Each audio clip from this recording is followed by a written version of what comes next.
അസ്ഥിക്ഷയം അതായത് എന്താണ് നമ്മുടെ എല്ലുകൾക്ക് ബലക്കുറവ് വരിക.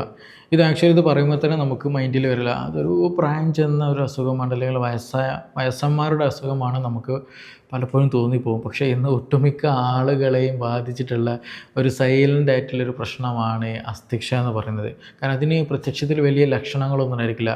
ചിലപ്പോൾ വൈറ്റമിൻ ഡി കുറവ് കാരണമായിട്ടുണ്ടാകാറുണ്ട്, കാൽസ്യത്തിൻ്റെ കുറവ് കാരണമായിട്ടുണ്ടാകാറുണ്ട്, അതുപോലെ എന്തെങ്കിലും മെറ്റബോളിക് ഡിസീസുകളുടെ കാരണമായിട്ടുണ്ടാകാറുണ്ട്. മെൻസസ് നിന്ന് കഴിഞ്ഞാൽ പൊതുവെ സ്ത്രീകൾക്ക് കണ്ടുവരാറുണ്ട് ചില ഹാബിറ്റ്സുകളുണ്ട്. അമിതമായിട്ട് ആൽക്കഹോൾ എടുക്കുക, സ്മോക്കിംഗ് ചെയ്യുക, പിന്നെ അമിതമായിട്ട് വേണ്ട ഭക്ഷണങ്ങളൊന്നും കഴിക്കാതെ അനാവശ്യമായിട്ടുള്ള ഭക്ഷണങ്ങൾ, അല്ലെങ്കിൽ നമുക്ക് അത്യാവശ്യമില്ലാത്ത ഭക്ഷണങ്ങളും എന്നല്ലല്ലോ ഈ ഫാസ്റ്റ് ഫുഡ് എന്ന് പറയുന്നത്. അപ്പോൾ അതൊക്കെ കൂടുതലായിട്ട് കഴിക്കുന്നത് കണ്ടീഷനൊക്കെയുള്ള ആളുകൾ. അപ്പോൾ ഇവരിലൊക്കെ എന്ത് കാണും? ഈ പറഞ്ഞിട്ടുള്ള അസ്ഥിക്ഷയം അല്ലെങ്കിൽ ഓസ്റ്റിയോപോറോസിസ് എന്ന് പറയുന്ന ഒരു ബുദ്ധിമുട്ട് കാണുന്നുള്ളതാണ്. അപ്പോൾ ഇന്ന് ഇവിടെ നമ്മൾ ഡിസ്കസ് ചെയ്യാൻ പോകുന്നത് എന്തുകൊണ്ടാണ് ഇത് സംഭവിക്കുന്നുണ്ട്, എന്തൊക്കെയാണ് അതിൻ്റെ ലക്ഷണങ്ങൾ, നമുക്കതെങ്ങനെ മാറ്റിയെടുക്കാം, ഈ അസ്ഥിക്ക് എങ്ങനെ ബലം കൂട്ടിയെടുക്കാൻ പറ്റും, കാൽസ്യം കഴിക്കണോ, ഫോസ്ഫറസ് കഴിക്കണോ, മഗ്നീഷ്യം കഴിക്കണോ, എന്തൊക്കെ നമ്മൾ കഴിക്കേണ്ടതുണ്ട്, എന്തൊക്കെ നമ്മൾ ഒഴിവാക്കേണ്ടതുണ്ട്, ഏതൊക്കെ ടെസ്റ്റുകൾ നമുക്ക് ഇതിന് ചെയ്യാൻ പറ്റും എന്നുള്ളതിനെ കുറിച്ചിട്ടൊക്കെയാണ് ഇന്നിവിടെ നമ്മൾ ഡിസ്കസ് ചെയ്യാൻ പോകുന്നത്. എൻ്റെ പേര് doctor Siraj, medical officer, QNB health care, Koduvally.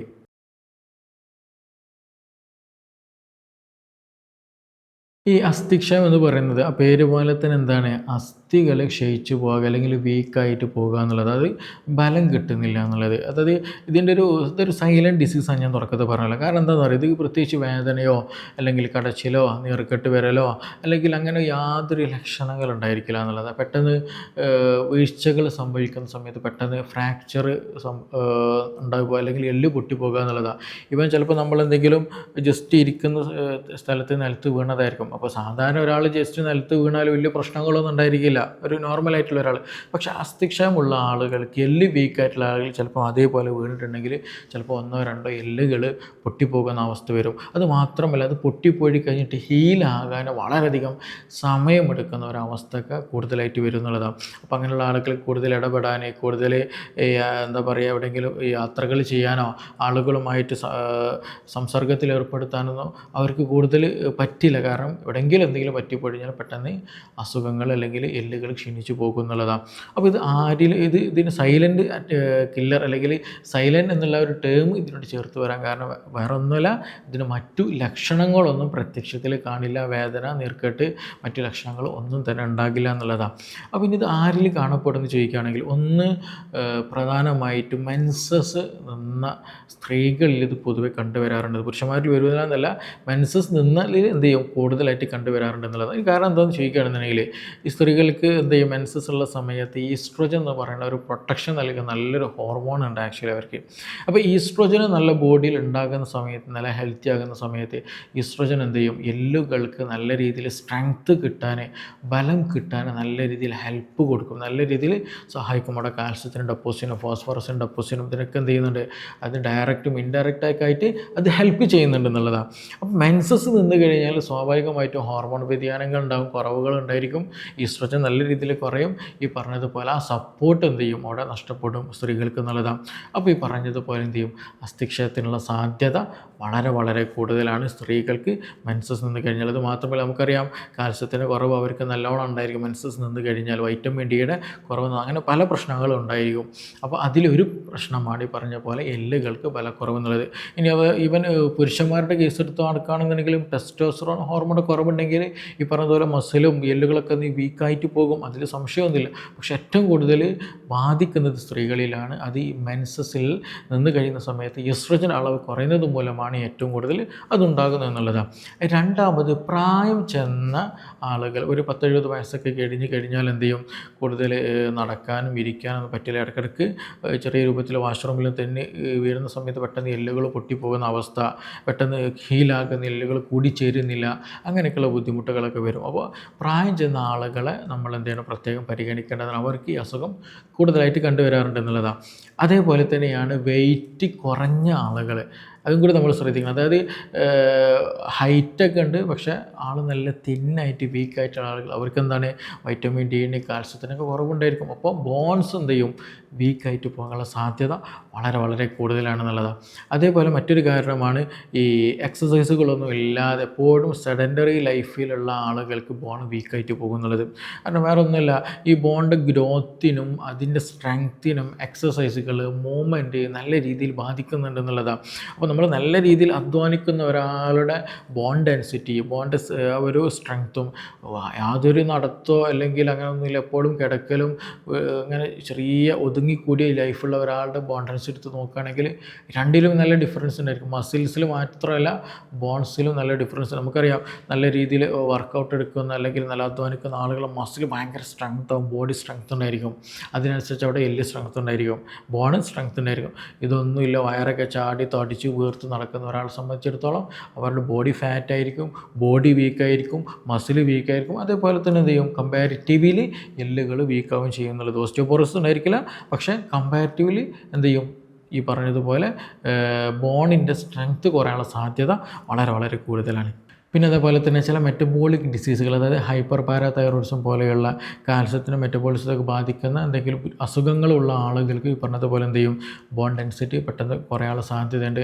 അതുപോലെ ചില ലൈഫ് സ്റ്റൈൽ ഡിസീസുകൾ, സ്മോക്കിംഗ് കൂടുക, അതുപോലെ ആൽക്കഹോൾ കൂടുതലായിട്ട് എടുക്കുന്ന ആളുണ്ടെങ്കിൽ അവരിലും ഈ പറഞ്ഞതുപോലെ എല്ലുകൾ ദ്രവിച്ചു പോകുന്ന, വീക്കായിട്ട് പോകുന്ന അവസ്ഥകൾ കൂടുതൽ കണ്ടുവരാറുണ്ട്. പിന്നെ അതേപോലെ തന്നെയാണ് ജെനറ്റിക്സ്, പാരമ്പര്യമായിട്ടും ചില അസുഖങ്ങൾ കാരണമായിട്ട് എന്ത് ചെയ്യാറുണ്ട്, അച്ഛനമ്മയ്ക്കോ അല്ലെങ്കിൽ സിബ്ലിങ്സിൽ ആരെങ്കിലുമൊക്കെ ഈ പ്രശ്നമുണ്ടെങ്കിൽ അത് കുടുംബത്തിൽ മറ്റുള്ളവരിലും കണ്ടുവരാനുള്ള സാധ്യത വളരെ വളരെ എല്ലാവർക്കും ഉണ്ടാകുമെന്നല്ല, പക്ഷെ എന്ത് ചെയ്യുന്നുണ്ട്, സാധ്യതകൾ ഉണ്ട് എന്നുള്ളതാണ്. അപ്പോൾ ഇതിന് നമുക്ക് എന്തൊക്കെ ചെയ്യാൻ പറ്റും? ഇങ്ങനെ ബുദ്ധിമുട്ടുണ്ടെങ്കിൽ വേറെ ഒന്നുമില്ല, ഇത് ടെസ്റ്റ് ചെയ്യുക. വൈറ്റമിൻ ഡി ഓക്കെ ആണ് നോക്കുക, കാൽസ്യം ഓക്കെ ആണ് നോക്കുക, അതിന് സപ്ലിമെൻറ്റുകൾ എടുക്കുക. പിന്നെ പ്രത്യേകിച്ച് നമ്മൾ കാൽസ്യം റിച്ച് ആയിട്ടുള്ള ഭക്ഷണങ്ങൾ നല്ലോണം കഴിക്കുക. മീൻ കഴിക്കണം, അതുപോലെ എഗ്ഗ് കഴിക്കണം, പാല് കുടിക്കണം, അതുപോലെ യോഗട്ട് നല്ലതാണ്. അങ്ങനെയുള്ള അതുപോലെ ഇലക്കറികൾ, ഫ്രൂട്ട്സുകൾ, പച്ചക്കറികളൊക്കെ എന്ത് ചെയ്യണം, ഭക്ഷണത്തിൽ നല്ല രീതിയിൽ കഴിക്കുക.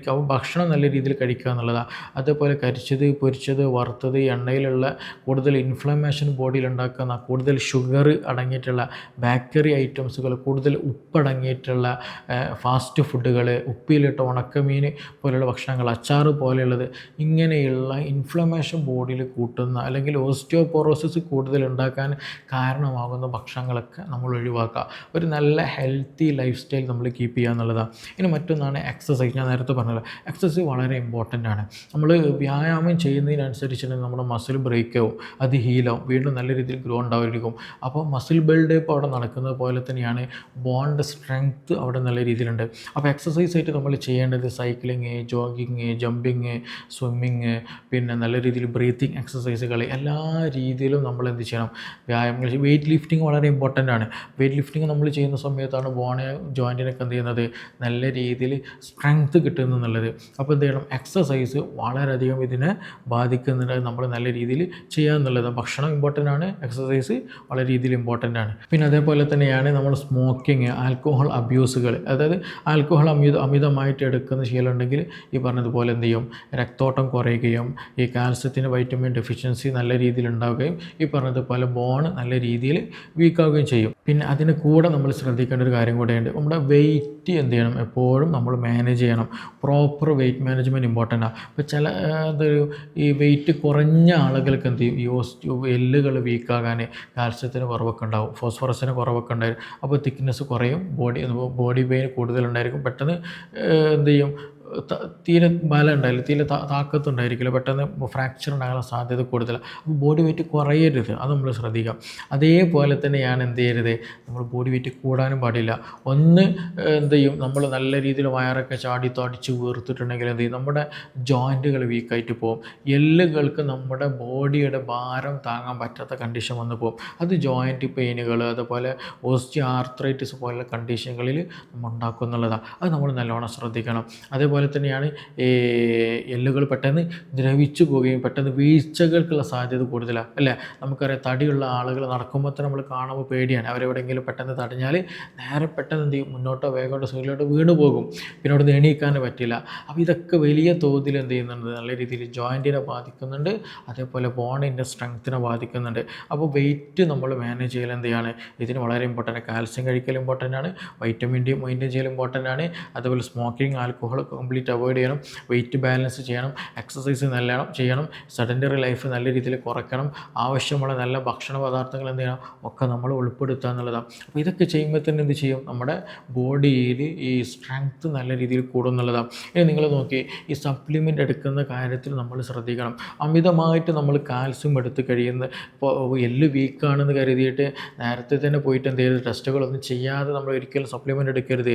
നമ്മൾക്ക് എല്ല് വീക്ക് എന്നുണ്ടെങ്കിൽ പ്രശ്നം ഉണ്ടെന്നുണ്ടെങ്കിൽ വൈറ്റമിൻ ഡി ടെസ്റ്റ് ചെയ്യാം, അതുപോലെ ബോൺ ഡെൻസിറ്റി ടെസ്റ്റുകളുണ്ട്, കാൽസ്യത്തിന് ടെസ്റ്റുകൾ ചെയ്യാം.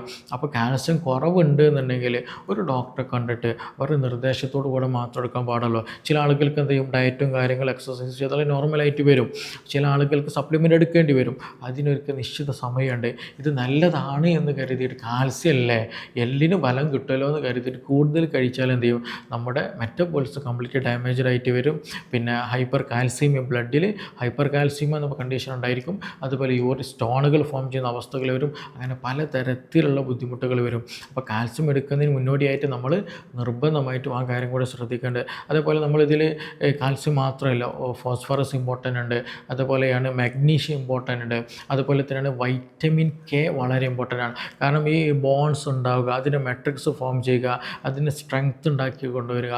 അപ്പോൾ ഈ ബോൺ മേക്കിംഗ് മെറ്റീരിയൽസ് ആയിട്ട് കേവലം കാൽസ്യത്തെ മാത്രം എന്ത് ചെയ്യരുത്, നമ്മൾ കണക്കൂട്ടരുത്. കാൽസ്യത്തിന് കൂടെ വൈറ്റമിൻ കെ ഇമ്പോർട്ടൻ്റ് ഉണ്ട്, വൈറ്റമിൻ ഡി ഇമ്പോർട്ടൻ്റ് ഉണ്ട്, കാൽസ്യം ഇമ്പോർട്ടൻ്റ് ഉണ്ട്, അതുപോലെ ഫോസ്ഫറസ് ഇമ്പോർട്ടൻ്റ് ഉണ്ട്. ഇങ്ങനെ പലതരത്തിലുള്ള എലമെൻസുകൾ എന്ത് ചെയ്യാണ്ട് ഇതിൽ വളരെയധികം പ്രാധാന്യം അർഹിക്കുന്നുണ്ട്. അപ്പോൾ അതുകൊണ്ട് തന്നെ ഇങ്ങനെ ബുദ്ധിമുട്ടുള്ള ആളുകൾ എന്ത് ചെയ്യണം, ഒരു ഫിസിഷ്യനെ കണ്ടിട്ട് അവർ അതിന് വേണ്ടിയിട്ടുള്ള സപ്ലിമെൻറ്റുകൾ എടുക്കൽ വളരെ നിർബന്ധമാണ്. അത് ലിമിറ്റഡ് എമൗണ്ട് അല്ലെങ്കിൽ ആ ഒരു കണ്ടീഷൻ മാത്രം എടുക്കുക എന്നുള്ളതാണ്. ഇനി നിങ്ങൾക്ക് വൈറ്റമിൻ ഡിയുടെ കുറവുണ്ടെങ്കിൽ എന്ത് ചെയ്യണം, അതിന് വേണ്ട സപ്ലിമെൻറ്റുകൾ എടുക്കേണ്ടതുണ്ട്. വൈറ്റമിൻ ഡിക്ക് വേണ്ടിയിട്ട് നമുക്ക് എന്ത് ചെയ്യാം, ഈ വെയിൽ കൊള്ളൽ നല്ലതാണല്ലേ. പലപ്പോഴും വെയിൽ കൊള്ളൽ നമ്മൾ ശ്രദ്ധിക്കേണ്ടത് ഒരു രാവിലെ ഒരു 10 മണി മുതൽ വൈകുന്നേരം ഒരു 3 മണി 4 മണി ഉള്ളിലുള്ള നല്ല വെയിൽ തന്നെ കൊള്ളണം, എങ്കിലേ എന്ത് ചെയ്യാൻ പറ്റുള്ളൂ. അത് കഴിച്ച് സൺബേൺ ഒന്നും ആവരുത്. നമ്മൾ എന്ത് ചെയ്യണം, നല്ല കെയറോട് കൂടിയിട്ട് തന്നെ നമ്മൾ ചെയ്യുക. അതേപോലെ തന്നെ കൂടുതൽ സൺസ്ക്രീനൊക്കെ അപ്ലൈ ചെയ്തിട്ട് വെയിലത്ത് പോയിട്ട് ഒരു കാര്യമില്ല. കാരണം നമുക്ക് എന്താണ്, സണ്ണ് എക്സ്പോഷർ കിട്ടിയിട്ട് സ്കിന്നിൽ അത് പതിഞ്ഞിട്ട് അവിടെ നിന്ന് എന്ത് ചെയ്യണം, ഈ പറഞ്ഞതുപോലെ ആക്റ്റീവായി ഉണ്ടാകണം എന്നുള്ളതാണ്. അപ്പോൾ വെയിൽ നമ്മൾ കൊള്ളുക എന്നുള്ളത്. അതുപോലെ വൈറ്റമിൻ ഡി സപ്ലിമെൻറ്റുകളുണ്ട്, ചിലത് വീക്കിലി എടുക്കുന്നുണ്ട്, ചിലത് ഡെയിലി എടുക്കുന്നതൊക്കെയാണ്. അപ്പോൾ ഇതെല്ലതും നല്ലതാണെന്ന് കരുതിയിട്ട് നമ്മൾ ഒരിക്കലും പെട്ടെന്ന് പോയി എടുക്കരുത്. ഒരു ഫിസിഷ്യൻ്റെ സഹായം ചോദിക്കാൻ വേണം. അതുപോലെ വൈറ്റമിൻ ഡി ടെസ്റ്റ് ചെയ്യണം. വൈറ്റമിൻ ഡി ആക്ച്വലി കുറഞ്ഞു കഴിഞ്ഞാൽ നമ്മുടെ മുടി കൊഴിച്ചിലുണ്ടാകും, താരൻ്റെ പ്രശ്നങ്ങളുണ്ടാകും, സോറിയാസിസ് പോലെ പ്രശ്നങ്ങളുണ്ടാകും, ജനറൽ വീക്ക്നെസ് ഉണ്ടാക്കും, ബോഡിയിൽ നീർക്കെട്ട് കൂടും. ഇങ്ങനെ പലതരത്തിലുള്ള മറ്റു പല ബുദ്ധിമുട്ടുകളും ഈ ഒരു ഇതിന് കൂടെ തന്നെ ഉണ്ടാകും എന്നുള്ളതാണ്. അപ്പോൾ ഇതിൽ പ്രധാനമായിട്ട് നമ്മൾ ശ്രദ്ധിക്കാനുള്ളത് വൈറ്റമിൻ ഡിയും ആണ്, കാൽസ്യമാണ്, പ്ലസ് അതിൻ്റെ കൂടെ തന്നെ മറ്റു പല ഭക്ഷണങ്ങളും അതേപോലെ മറ്റു പല എലമെൻസുകളും എന്ത് ചെയ്യണം, നമ്മൾ നിർബന്ധമായിട്ട് ശ്രദ്ധിക്കുക. നല്ല രീതിയിൽ വെള്ളം കുടിക്കുക എന്നുള്ളത് തന്നെയാണ്. അപ്പോൾ ചുരുക്കി പറയുകയാണെന്നുണ്ടെങ്കിൽ ഇന്ന് മിക്ക ആളുകൾക്കും ഈ പറഞ്ഞൊരു പ്രശ്നമുണ്ട്. ഇത് വയസ്സന്മാർക്ക് മാത്രമല്ല, ഇന്ന് യൂത്തിനും ഇത് നല്ല രീതിയിൽ ബാധിച്ചിട്ടുണ്ട്. അത് എന്തുകൊണ്ട് ബാധിച്ചെന്ന് ചോദിക്കാൻ ഞാൻ നേരത്തെ പറഞ്ഞു, നമ്മുടെ ഭക്ഷണം പ്രോപ്പറല്ല, ഉറക്കം പ്രോപ്പറല്ല, നമ്മൾ കറക്റ്റ് ഡയറ്റ് എടുക്കുന്നില്ല, വേണ്ടതൊന്നും കഴിക്കുന്നില്ല, വേണ്ടാത്ത ഇൻഫ്ലമേറ്ററി ഭക്ഷണം കൂടുതൽ കഴിക്കുന്നത്, ഇതെല്ലതും കൊണ്ടാണ്. വേറെ ഒന്നുമല്ല, ലൈഫ് സ്റ്റൈല് പ്രോപ്പർ അല്ലാത്തത് കൊണ്ടാണ്. അപ്പോൾ നല്ല ജീവിതശൈലി നമ്മൾ പ്രോപ്പറാക്കി കൊണ്ടുവന്നിട്ടുണ്ടെങ്കിൽ നമ്മുടെ മസിലുകൾക്ക് സ്ട്രെങ്ത് ഉണ്ടാകുന്ന പോലെ നല്ല രീതിയിൽ എന്ത് ചെയ്യും, ബോണുകൾക്കും സ്ട്രെങ്ത്തുകൾ ഉണ്ടായിരിക്കും. അപ്പോൾ നമ്മൾ നിർബന്ധമായിട്ട് എന്ത് ചെയ്യുക, ലൈഫ് സ്റ്റൈലിൽ മാറ്റം കൊണ്ടുവരിക. ഈ വിഷയത്തിൽ നിങ്ങൾക്ക് എന്തെങ്കിലും സംശയങ്ങളുണ്ട്, നിങ്ങൾക്ക് ബോണിന് എന്തെങ്കിലും സപ്ലിമെൻറ്റുകൾ എടുക്കുന്നതിന് സംശയത്തിൽ ചിലപ്പോൾ സംശയങ്ങളുണ്ടായിരിക്കും. ഇത് കൂടുതൽ എടുത്താൽ പ്രശ്നം ഉണ്ടാവുക, ഇതെടുക്കാൻ പറ്റുമോ, ഇങ്ങനെ ബുദ്ധിമുട്ടുന്നത് ഇതുകൊണ്ടാണ്, പലതരത്തിൽ എന്ത് ചെയ്യും, ഈ പറഞ്ഞ പോലെ സംശയങ്ങളുണ്ടായിരിക്കും. അപ്പോൾ എന്തെങ്കിലും സംശയങ്ങളുണ്ടെങ്കിൽ കൂടുതലൊക്കെ അറിയാനുള്ള താല്പര്യമുള്ള ആളുകൾക്ക് താഴെ തന്നുള്ള നമ്പറിൽ ബന്ധപ്പെടാവുന്നതാണ്. നമുക്കിനി മറ്റൊരു വിഷയവുമായി ബന്ധപ്പെട്ടിട്ട് വീണ്ടും കാണാം. Thank you.